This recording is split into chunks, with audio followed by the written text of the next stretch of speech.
वालेकुम, मैं हूँ अब्दुल बासित और ये हैं अदनान भाई। हाँ अदनान भाई बताएं फिर क्या हुआ। भाई मैं आवाज़ नहीं आई है, पहले आवाज़ ट्राई करो। अरे आएगी क्यों नहीं आएगी, आप बोले। अरे आप बोले तो सही। मैं कह रहा हूँ कि भाई मेरे दोस्त को उनको 5 साल की सज़ा है। वो 5 साल जो वो जेल में गुजार के आए। 5 साल का मतलब तो है कि आपके 2.5 साल। नहीं भाई क्या हो गया, 5 साल के तो 5 साल हो गए। अरे भाई आधा दिन और आधी रात मिला के 2 दिन काउंट होते हैं। नहीं भाई क्या हो गया, वो है मुझे पता है ना यार। इसलिए तुम क्यों गए? आप पूछ लेना। तो ऐसा है तो फिर वो एक काम होना चाहिए भाई। ये 2.5 साल की सज़ा होती है, तो अगर कोई जेल जाता है, जैसे मुझे जेल जाना पड़ जाए, अल्लाह ना करे, हाँ अल्लाह बचाए इन चुनाव से। लेकिन अब मुझे जाना पड़ जाए तो मैं जज से बोलूँगा कि भाई 5 साल की सज़ा दे दो, तो मतलब वो 2.5 साल।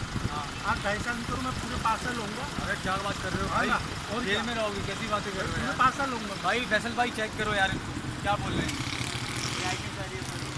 अरे यार ब्राइट लिस्ट की पड़ी हुई है इनको यार, देखो 5 साल यार। 5 साल लूँगा, क्या करोगे। पूरे 5 साल लूँगा। जज को एक बात बोलूँगा, क्यों भाई बोलूँगा, जज को ये बोलूँगा कि भाई दिन में मैं बाहर रहूँगा, रात में मैं अंदर रहूँगा, पूरे 5 साल गुजारूँगा। लेकिन बताओ यार, इस पर जज पता है क्या करे। क्या कहेगा? जज बोलेगा आ जाओ मेरी जगह पे तुम। बैंड की टांग, ये दिमाग तुम्हारे पास कहाँ से भाई है। यही तो दिमाग है, ऐसी थोड़ी है हम। ऐसी थोड़ी इन्होंने आज हाँ। मूछें उड़ा दी अपनी, कल इतनी बड़ी बड़ी मूछें थी।